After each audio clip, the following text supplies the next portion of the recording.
Olá, vamos gravar a segunda parte do nosso estudo de hoje, de O Livro dos Espíritos, dia 23/5 de 2020. Estamos estudando o livro segundo, capítulo 6, Vida Espírita, e estamos no item 5, Escolha das Provas.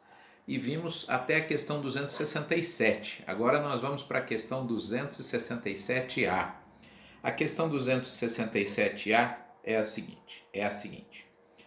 Muitas pessoas desejam grandezas e riquezas, mas não como expiação nem como prova? Ah, sim, com certeza. Porque nem todos, temos a maturidade mesmo no mundo espiritual para fazer a escolha. Claro que conforme amadurecemos enquanto espíritos, fazemos escolhas mais acertadas. Mas, às vezes, vemos nas facilidades materiais uma prova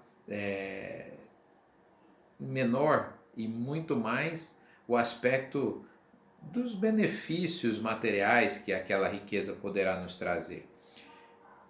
Mas quando fazemos isso, normalmente vamos falhar na nossa missão.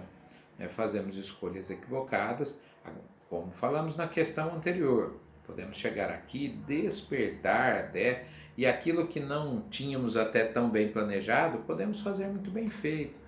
Por situações que se apresentem, podemos empregar melhor esses recursos, enfim, mas no nosso atual estágio, ainda muitos de nós escolhemos os benefícios materiais pensando mesmo em gozá-los, no prazer que eles podem nos proporcionar, certo? Bom, a questão agora é a 268. Até que chegue ao estado de perfeita pureza, o espírito tem que passar constantemente por provas? Sim, claro que sim, né? Mesmo antes da perfeição, nós não precisaremos mais passar por provas. Vamos lembrar lá a escala dos mundos, que o Espiritismo nos traz. Nós temos os mundos primitivos, nós temos os mundos de provas e expiações, que é o nosso, mundos de regeneração, mundos felizes e mundos divinos. Ora, vamos imaginar já o mundo de regeneração, terceiro degrau dos 5, estamos no segundo. Já não é um mundo de provas e expiações. Já é um mundo onde nós teremos tarefas a realizar, mas não exatamente provas. Então, e muito menos ainda expiações, Vamos lembrar que as expiações são aquelas coisas que nós fizemos que macularam de alguma maneira a nossa contabilidade espiritual e nós temos que pagar de alguma maneira, não temos como fugir da colheita em relação àquilo que plantamos. Essas são nossas expiações. Agora a prova depende de como nós encaramos a palavra, Temos pequenas provas todos os dias, todos os instantes. Prova de paciência, prova de abnegação, prova do perdão, prova do amor.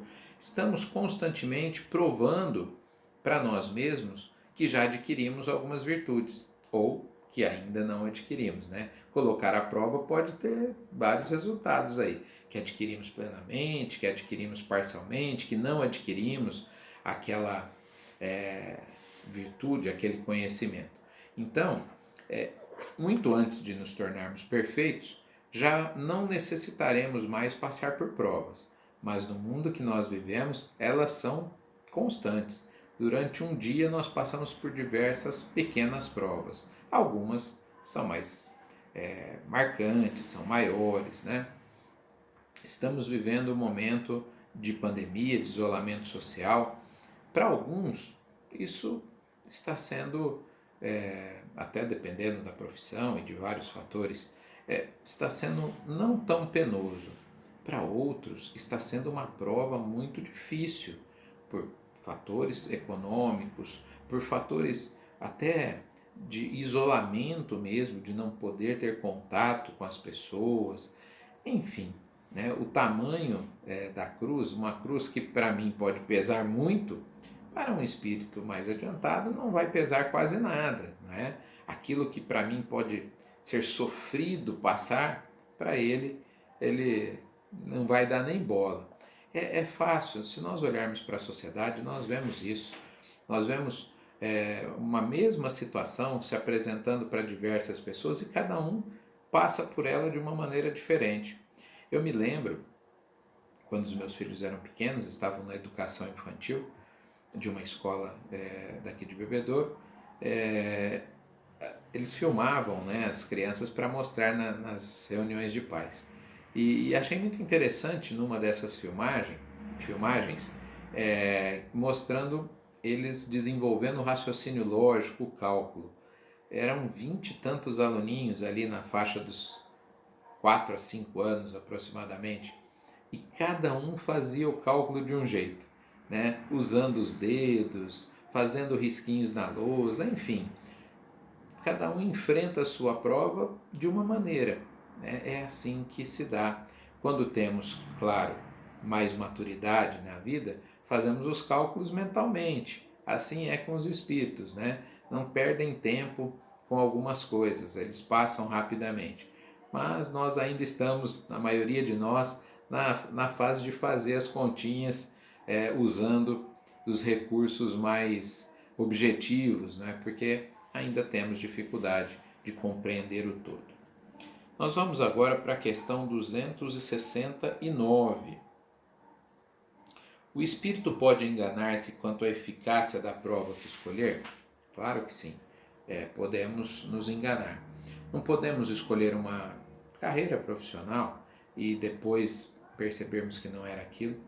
Às vezes percebemos durante o curso universitário, às vezes percebemos no começo da carreira e às vezes até seguimos um tempo nela e depois percebemos que já é hora de mudarmos. Aliás, sobre essa questão, cabe uma ressalva. Não quer dizer que fizemos errado, até nas relações pessoais também. A famosa frase "foi bom enquanto durou", ela é verdadeira. Por que não, numa vida profissional de 40 anos, aí, se nós trabalharmos dos 20 aos 60 anos, por que não termos, às vezes, 4 experiências diferentes? 10 anos trabalhando com uma coisa, 10 anos com outra, outros 10 anos com outra. Isso não quer dizer que nós erramos na escolha. Quer dizer que nós tivemos oportunidades diferentes. E às vezes essas diferentes oportunidades enriquecem muito mais a nossa escalada evolutiva. Não é porque o que aprendemos numa profissão não aprendemos em outra. Então, mesmo quando dá errado, já deu certo, porque alguma coisa a gente aprendeu, inclusive a eliminar uma possibilidade. Falar, não, desse jeito eu não quero mais, né? Desse jeito eu já vi que não funciona. Então, Deus, na sua infinita sabedoria, ele propicia mecanismos de crescimento até com os nossos erros. Né? Porque, através das escolhas, nós eliminamos caminhos, né, que já não devem ser percorridos. As escolhas erradas, claramente.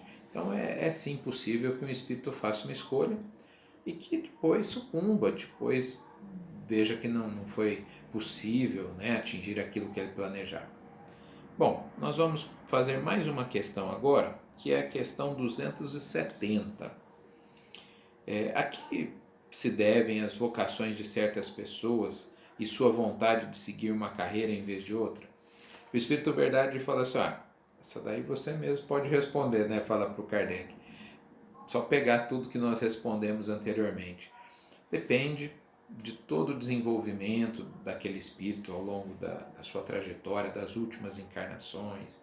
Depende do planejamento reencarnatório. Então ele vem com aquilo, esqueceu, sim, mas às vezes vem impregnado, né? Ele já nasce desde pequeno, fala que quer seguir determinada carreira, se vê numa determinada carreira.